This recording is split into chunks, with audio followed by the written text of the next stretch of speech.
What's up guys, this is TCG Sam here, and in today's video I'm going to be going over my Dogmatika Invoked build for the August 2020 format.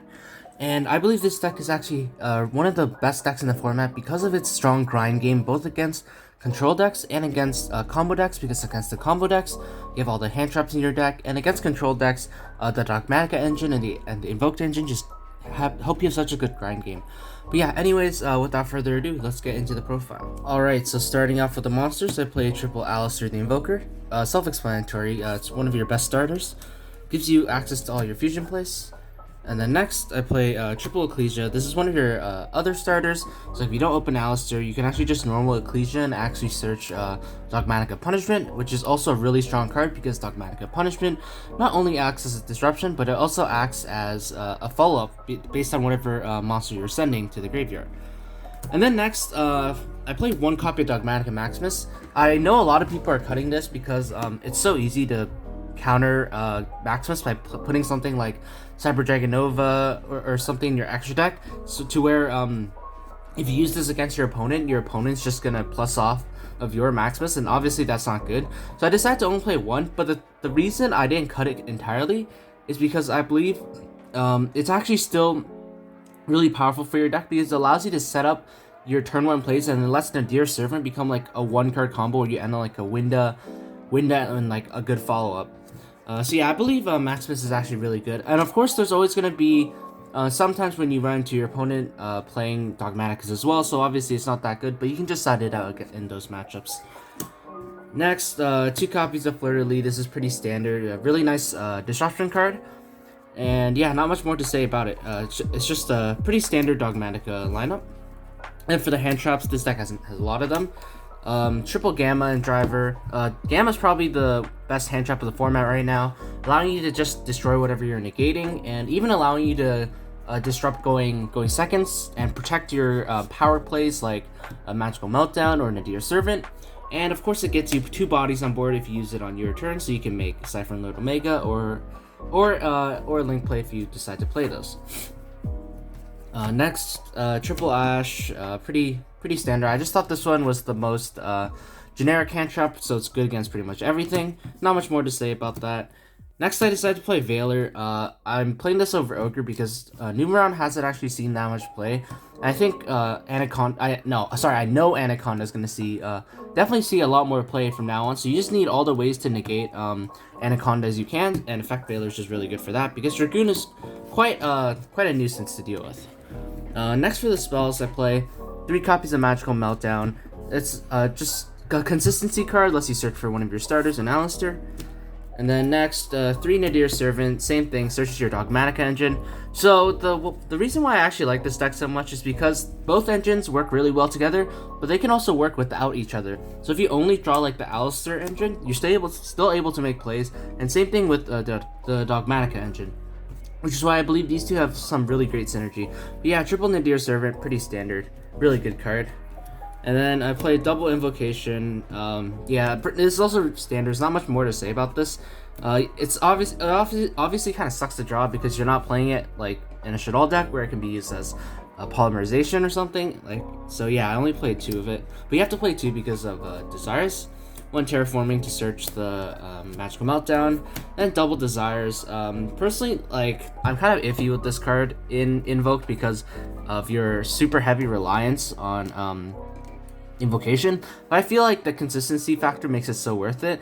I don't want to play 3 because I'm actually okay with not seeing it, and if I do see it, I really don't want to draw the other one. So yeah, hopefully that my logic makes sense to you guys. Double Desires, 1 Upstart Goblin for the consistency, and then I play Triple Call by the Grave. One major reason for this is because even going first and your opponent has no hand traps, it allows a card like Dogmatika Maximus to actually still resolve safely, because if your opponent sends like a Cyber Dragon Nova, you can just call by the Grave it, or if they send something else that pluses like Elder Entity Ents, you can just call by the Grave it, and of course it protects against hand traps too, so that's also pretty important. And that's gonna be it for the spells. Next, I play double Dogmatika Punishment. The reason I like 2 in this deck is because it gives you such a good grind game.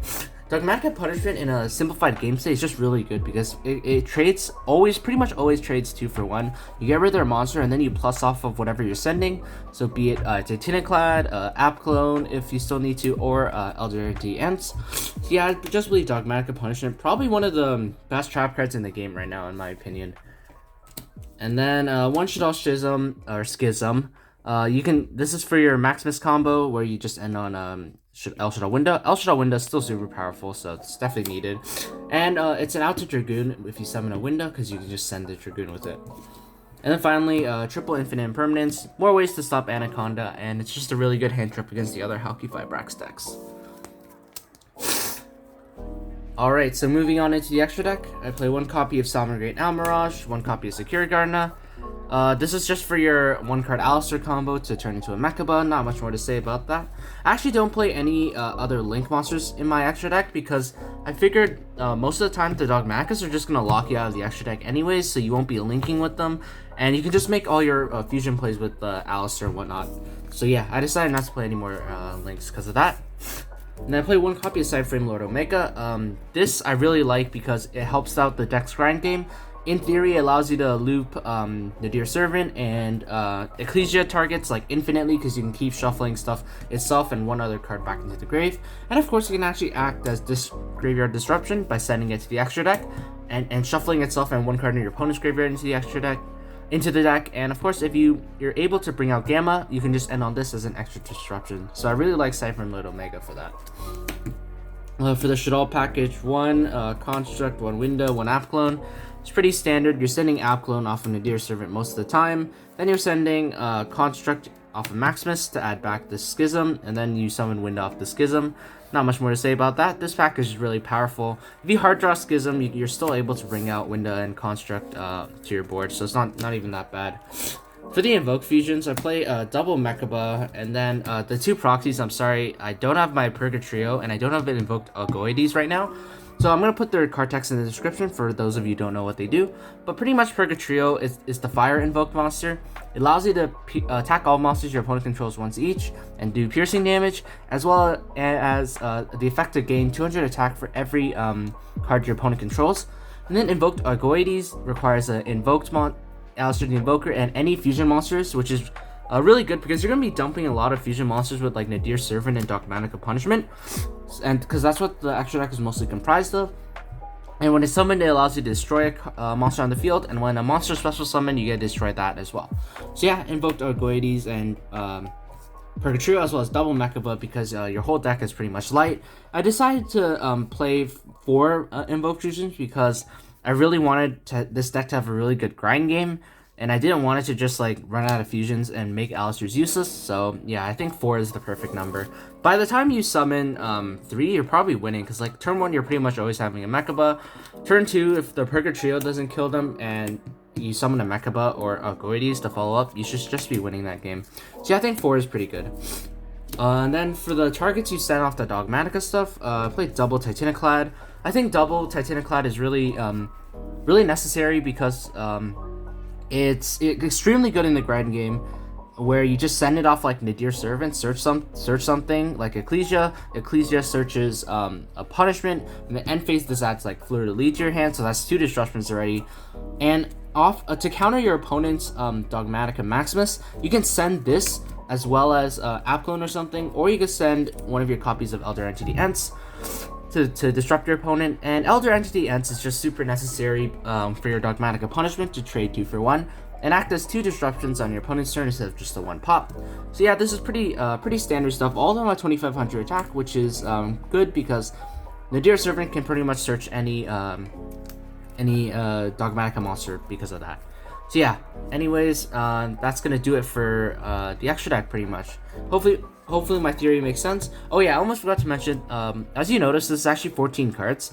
And the reason for that is the last slot can pretty much be a flex slot for anything. You can put in a super polymerization target like Stardom Gundam Fusion Dragon or whatever, or if you want, you play an extra Shadal monster because you think Schism is going to stay on the field, or if anything, just play like a generic Link 2 or like Nightmare Phoenix or something.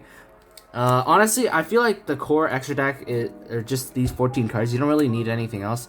if you're playing something like Extra Foolish Goods, you can definitely play another copy of Apclone or something. But yeah, I really couldn't think of the best card to play in the 15th slot, so I'm gonna leave that up to you guys. Just play whatever you want, and actually do let me know what you're playing in the comments below, because I'm curious to find out.